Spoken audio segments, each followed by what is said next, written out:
Good morning students. છેલ્લા લેક્ચરમાં આપણે સિમ્પલ ફ્યુચર ટેન્સ વિશે ભણ્યા હતા. આજે આપણે ધ ફ્યુચર કન્ટિન્યુઅસ ટેન્સ વિશે ભણીશું. તો દરેક જણ ચોપડામાં નવા પેજ ઉપર હેડિંગ આપશે. ધ ફ્યુચર કન્ટિન્યુઅસ ટેન્સ એટલે કે ચાલુ ભવિષ્ય કાળ. બરાબર. તો સ્ટુડન્ટ્સ, હવે આપણે જોયું હતું કે અત્યારે ક્રિયા ચાલુ હોય તે દર્શાવવા આપણે પ્રેઝન્ટ કન્ટિન્યુઅસ ટેન્સ વાપરતા હતા. ભૂતકાળમાં કોઈ ચોક્કસ સમયે ક્રિયા ચાલુ હતી તે દર્શાવવા આપણે પાસ્ટ કન્ટિન્યુઅસ ટેન્સ વાપરતા હતા.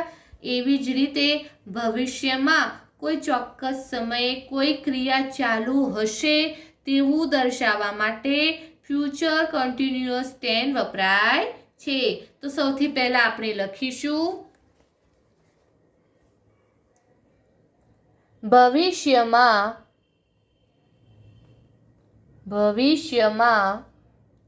કોઈ ચોક્કસ સમયે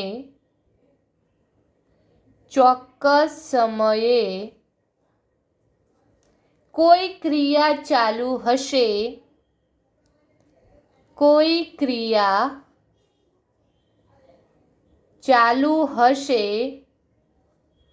તેવું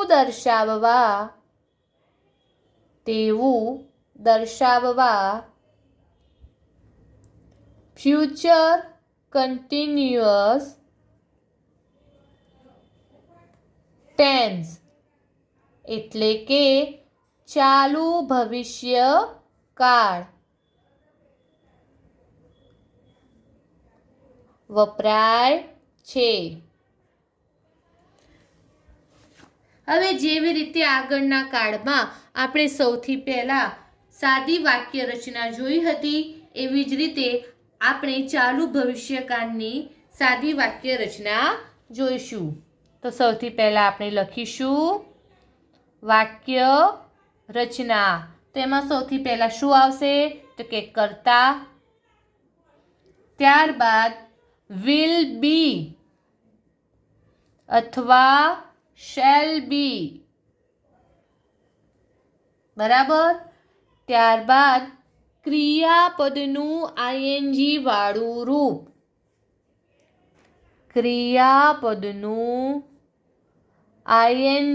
વાળું રૂપ અને છેલ્લે કર્મ તથા અન્ય શબ્દો. બરાબર. હવે આપણે આના કેટલાક ઉદાહરણો જોઈએ. તો કે she will be waiting for you.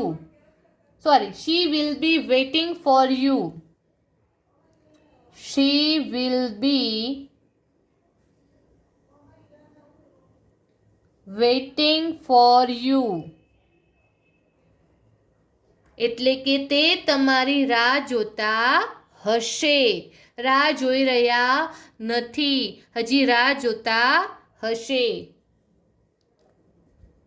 તે તમારી રાહ જોતા હશે. હશે નીચે અંડરલાઈન કરો, જેથી કરીને તમને ખબર પડે કે ભવિષ્યકાળમાં આ ક્રિયા ચાલુ હશે. બરાબર. તો સૌથી પહેલા આપણે કર્તા લખ્યું, તો કે કર્તા તરીકે આપણે she મૂક્યું. ત્યારબાદ વિલ બી અને શેલ બીમાંથી વિલ બી મૂક્યું. ત્યારબાદ ક્રિયાપદનું આઈએનજી વાળું રૂપ એટલે કે વેઇટનું વેઇટિંગ કર્યું અને ત્યારબાદ અન્ય શબ્દોમાં ફોર યુ લખ્યું. She will be waiting for you. તે તમારી રાહ જોતા હશે. આગળ આપણે ઉદાહરણ લખીએ. He will be sleeping at 3 o'clock. He will be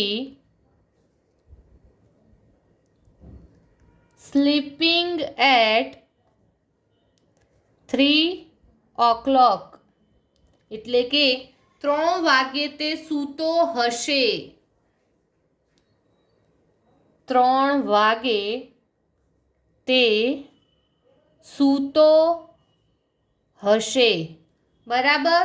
તો અહીંયા આપણે કર્તા તરીકે હી મૂક્યું, ત્યારબાદ વિલ બી અને શેલ બીમાંથી વિલ બી મૂક્યું, ત્યારબાદ ક્રિયાપદનું આઈએનજી વાળું રૂપ એટલે કે સ્લીપનું સ્લીપિંગ કર્યું, ને ત્યારબાદ અન્ય શબ્દો એટલે કે એટ 3 o'clock લખ્યું.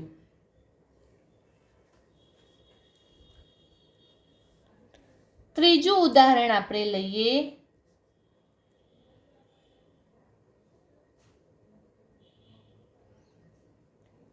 When he come back, we shall be taking lunch. When he comes back, we shall be taking lunch એટલે કે જ્યારે તે પાછો આવશે આપણે જમતા હોઈશું. જ્યારે તે પાછો આવશે એટલે કે આવે આપણે જમતા હોઈશું. બરાબર. હોઈશું નીચે અંડરલાઈન કરો કારણ કે ક્રિયા હજી થઈ નથી પરંતુ ભવિષ્યમાં થવાની છે. તો અહીંયા જુઓ, કર્તા તરીકે વી મૂક્યું, ત્યારબાદ વિલ બી અને શેલ બીમાંથી શેલ બી મૂક્યું, ત્યારબાદ ક્રિયાપદનું આઈએનજી વાળું રૂપ એટલે કે ટેકનું ટેકિંગ કર્યું અને અન્ય શબ્દોમાં લંચ લખ્યું. તો આપણે જોઈ સાદી વાક્ય રચના. હવે આપણે જોઈશું નકારાત્મક વાક્ય રચના. નકારાત્મક વાક્ય રચના. તો હવે જ્યારે આપણે ચાલુ ભવિષ્યકાળની નકારાત્મક વાક્ય રચના બનાવીએ છીએ ત્યારે તમારે શું કરવાનું છે? તો કે ત્યારે તમારે આ વિલ બી અને શેલ બી આપ્યું છે. બરાબર. તો વિલ અને બીની વચ્ચે નોટ ઉમેરી દેવાનું અથવા શેલ અને બીની વચ્ચે નોટ ઉમેરવાનું છે. તો કે સૌથી પહેલા કર્તા, ત્યારબાદ વિલ નોટ બી અથવા શેલ નોટ બી, ત્યારબાદ ક્રિયાપદનું એનજી વાળું રૂપ,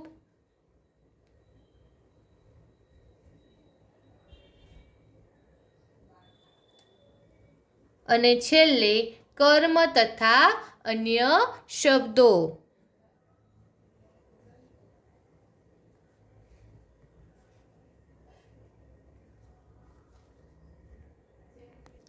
તો હવે આપણે નકારાત્મક વાક્યોના કેટલાક ઉદાહરણ જોઈએ.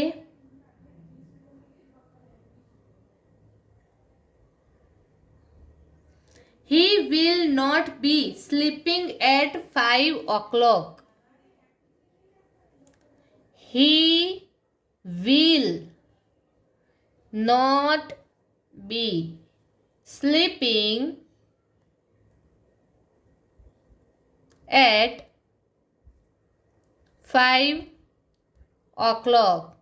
એટલે કે તે 5 વાગે સૂતો નહીં હોય. તે 5 વાગે સૂતો નહીં હોય. તો કર્તા તરીકે હી મૂક્યું, ત્યારબાદ વિલ નોટ બી મૂક્યું, ત્યારબાદ ક્રિયાપદનું આઈએનજી વાળું રૂપ એટલે કે સ્લીપનું સ્લીપિંગ કર્યું અને અન્ય શબ્દોમાં એટ 5 o'clock લખ્યું. એવી જ રીતે આપણે એક ઉદાહરણ લઈએ હજી.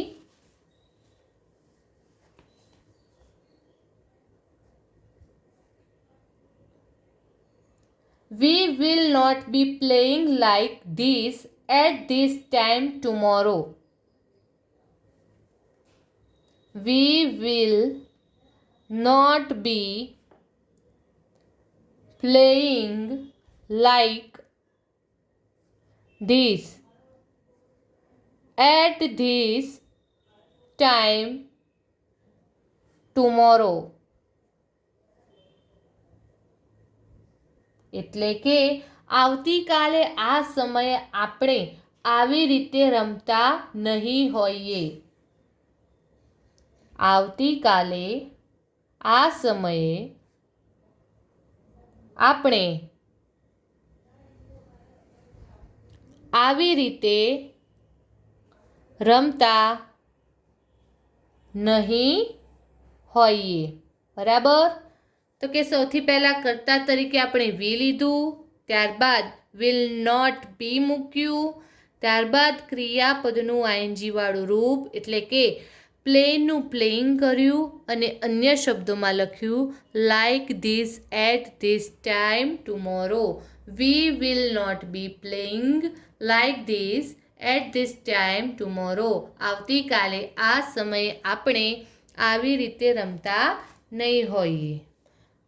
તો હવે આપણે આગળ જોઈશું ચાલુ ભવિષ્યકાળની પ્રશ્નાર્થ વાક્ય રચના.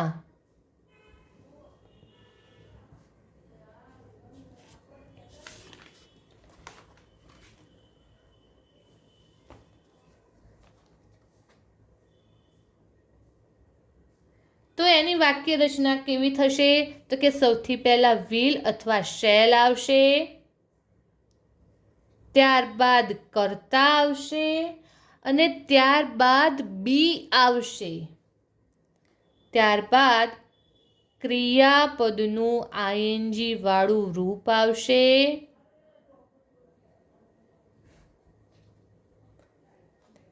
એના પછી કર્મ તથા અન્ય શબ્દો આવશે અને છેલ્લે પ્રશ્નાર્થ વાક્ય છે માટે પ્રશ્નાર્થ ચિહ્ન આવશે. તો આપણે એના ઉદાહરણ જોઈએ. Will you be studying? Will you be studying? તું ભણતો હોઈશ? તું ભણતો હોઈશ? સૌથી પહેલાં વિલ શેલમાંથી વિલ લખ્યું, ત્યારબાદ કર્તા તરીકે યુ આવ્યું, ત્યારબાદ બી અને ત્યારબાદ ક્રિયાપદનું આઈએનજી વાળું રૂપ એટલે કે સ્ટડીનું સ્ટડિંગ કર્યું. અન્ય શબ્દો આપ્યા નથી એટલે ડાયરેક્ટ છેલ્લે પ્રશ્નાર્થ ચિહ્ન આપણે મૂક્યું. Will you be studying? તું ભણતો હોઈશ? આપણે બીજું ઉદાહરણ લઈએ. Will they be waiting for us? Will they be waiting for us? એટલે કે તેઓ આપણી રાહ જોતા હશે? તેઓ આપણી રાહ જોતા હશે. બરાબર. સૌથી પહેલાં વિલ શેલમાંથી વિલ મૂક્યું, ત્યારબાદ કર્તા તરીકે ધ્યેય મૂક્યું, ત્યારબાદ બી, ત્યારબાદ ક્રિયાપદનું આઈએનજી વાળું રૂપ એટલે કે વેઇટનું વેઇટિંગ કર્યું, અન્ય શબ્દોમાં ફોર અસ અને છેલ્લે પ્રશ્નાર્થ વાક્ય છે માટે પ્રશ્નાર્થ ચિહ્ન કર્યું. છેલ્લું એક ઉદાહરણ જોઈ લઈએ. Shall we be playing in the garden at 5 o'clock? Shall we be playing in the garden at 5 o'clock? એટલે કે આપણે 5 વાગે બગીચામાં રમતા હોઈશું? આપણે 5 વાગે બગીચામાં રમતા હોઈશું. બરાબર. તો કે વિલ શેલમાંથી શેલ મૂક્યું, ત્યારબાદ કર્તા તરીકે આપણે વી લખ્યું, ત્યારબાદ બી, ત્યારબાદ ક્રિયાપદનું આઈએનજી વાળું રૂપ એટલે કે પ્લેનું પ્લેઇંગ કર્યું, ત્યારબાદ અન્ય શબ્દોમાં in the garden at 5 o'clock અને છેલ્લે પ્રશ્નાર્થ મૂક્યું. Shall we be playing in the garden at 5 o'clock? આપણે 5 વાગે બગીચામાં રમતા હોઈશું. તો આજે આપણે અહીંયા ચાલુ ભવિષ્યકાળ ક્યારે વપરાય તે જોયો, તેમજ તેની સાદી વાક્ય રચના, નકારાત્મક વાક્ય રચના અને પ્રશ્નાર્થ વાક્ય રચના જોઈ. હવે આપણે આગળ પૂર્ણ ભવિષ્યકાળ વિશે ભણીશું. તો દરેક જણ સૌથી પહેલા નવા પેજ ઉપર ટાઇટલ આપો, the future perfect tense. The future perfect tense એટલે કે પૂર્ણ ભવિષ્યકાળ.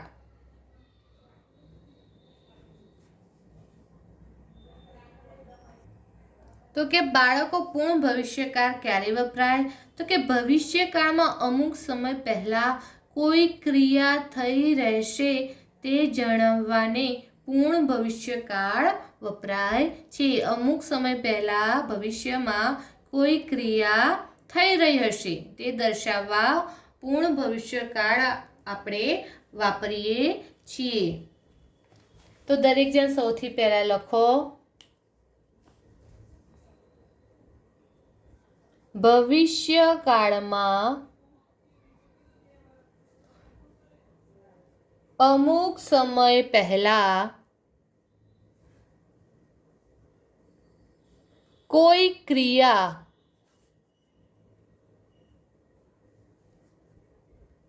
થઈ રહેશે તે જણાવવાને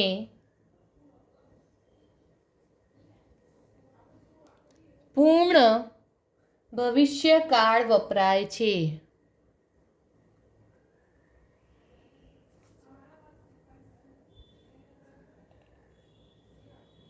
બરાબર. કે ભવિષ્યકાળમાં આ સમય કોઈ સમયે આ ક્રિયા પૂરી થઈ ગઈ હશે તેવું દર્શાવવા માટે પૂર્ણ ભવિષ્યકાળનો ઉપયોગ કરવામાં આવે છે. હવે આપણે તેની વાક્ય રચના જોઈશું.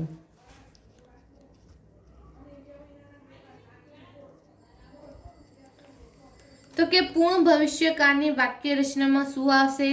તો કે સૌથી પહેલા કર્તા આવશે, ત્યારબાદ વિલ અથવા શેલ આવશે, ત્યારબાદ હેવ આવશે અને છેલ્લે ક્રિયાપદનું ભૂત કૃદંતનું રૂપ આવશે. ક્રિયાપદનું ભૂત કૃદંતનું રૂપ અને અન્ય શબ્દો. બરાબર. પહેલા કર્તા આવશે, ત્યારબાદ વિલ અથવા શેલ આવશે, ત્યારબાદ હેવ આવશે, ત્યારબાદ ક્રિયાપદનું ભૂત કૃદંતનું રૂપ આવશે અને છેલ્લે અન્ય શબ્દો આવશે. તો આપણે એના કેટલાક ઉદાહરણ જોઈએ.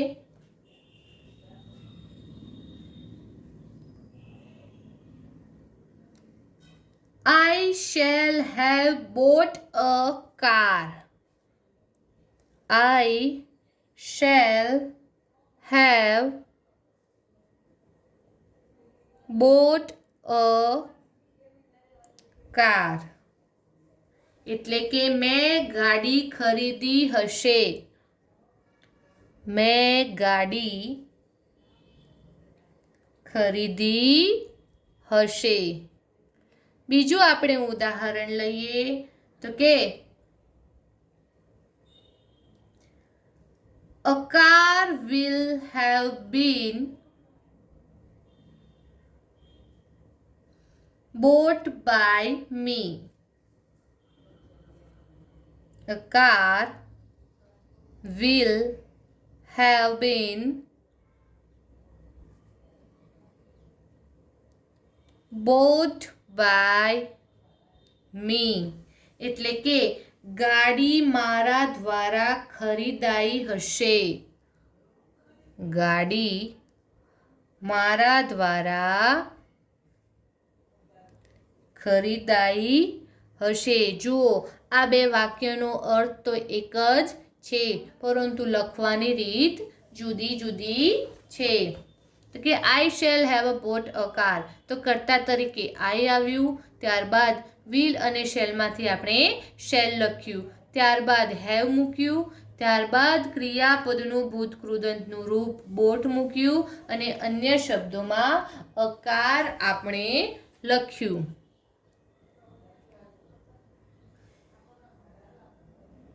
આગળ બીજું આપણે ઉદાહરણ લઈએ.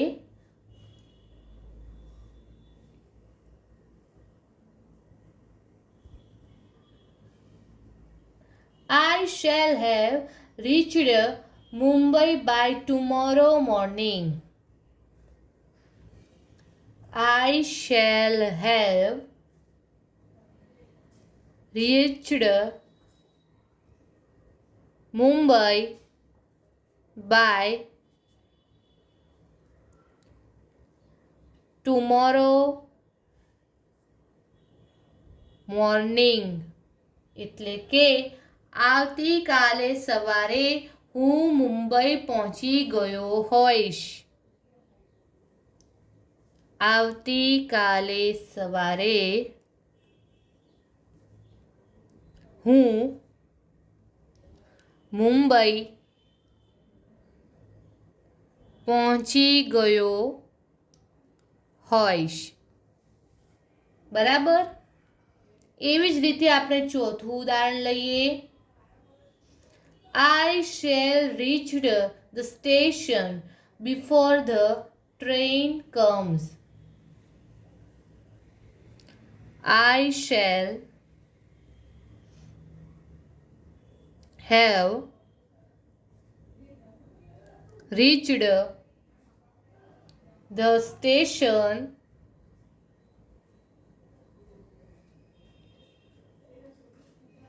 before the train comes. એટલે કે આગગાડી આવશે તે પહેલા હું સ્ટેશને પહોંચ્યો હોઈશ. આગગાડી એટલે કે રેલગાડી. આગગાડી આવશે તે પહેલા હું સ્ટેશને પહોંચ્યો હોઈશ. અને છેલ્લું ઉદાહરણ આપણે લઈએ આમાં.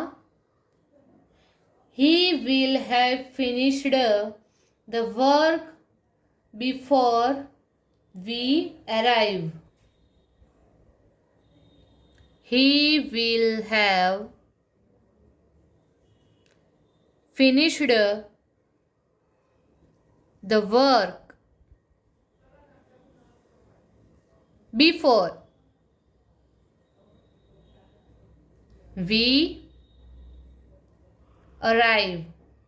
એટલે કે અમે આવી પહોંચીશું તે પહેલા તે કામ કરી રહેશે.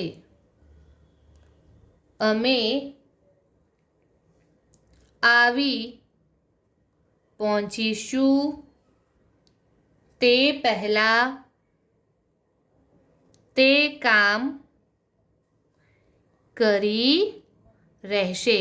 પૂર્ણ ભવિષ્યકાળમાં ભવિષ્યમાં તે ક્રિયા પૂરી થઈ ગઈ હશે તેવું દર્શાવવામાં આવે છે. જુઓ, અહીંયા મેં લખ્યું છે I shall have reached Mumbai by tomorrow morning. આવતીકાલે સવારે હું પહોંચી ગયો હોઈશ. ક્રિયા ભવિષ્યમાં પૂરી થઈ ગઈ હશે. બરાબર.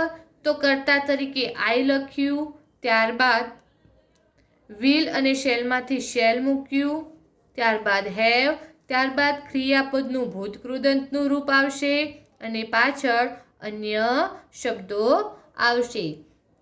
એવી જ રીતે ચોથું લખાયું કે I shall have reached the station before the train come, એટલે કે ટ્રેન આવશે તે પહેલાં હું સ્ટેશને પહોંચ્યો હોઈશ, ક્રિયા પૂરી થઈ ગઈ હશે. તો કે કર્તા તરીકે આઈ લખ્યું, ત્યારબાદ વિલ અને શેલમાંથી શેલ લખ્યું, ત્યારબાદ હેવ મૂક્યું, ત્યારબાદ ક્રિયાપદનું ભૂતકૃદંતનું રૂપ રીચડ લખ્યું અને અન્ય શબ્દોમાં the station before the train comes લખ્યું. એ રીતે છેલ્લું પાંચમું છે he will have finished the work before we arrive, એટલે કે અમે આવી પહોંચીશું તે પહેલાં તે કામ કરી રહેશે, ક્રિયા પૂરી થઈ ગઈ હશે. બરાબર. તો કે કર્તા તરીકે હી મૂક્યું, વિલ અને શેલમાંથી વિલ મૂક્યું, ત્યારબાદ હેવ, ત્યારબાદ ક્રિયાપદનું ભૂતકૃદંતનું રૂપ ફિનિશ્ડ મૂક્યું અને અન્ય શબ્દો તરીકે the work before we arrives લખ્યું.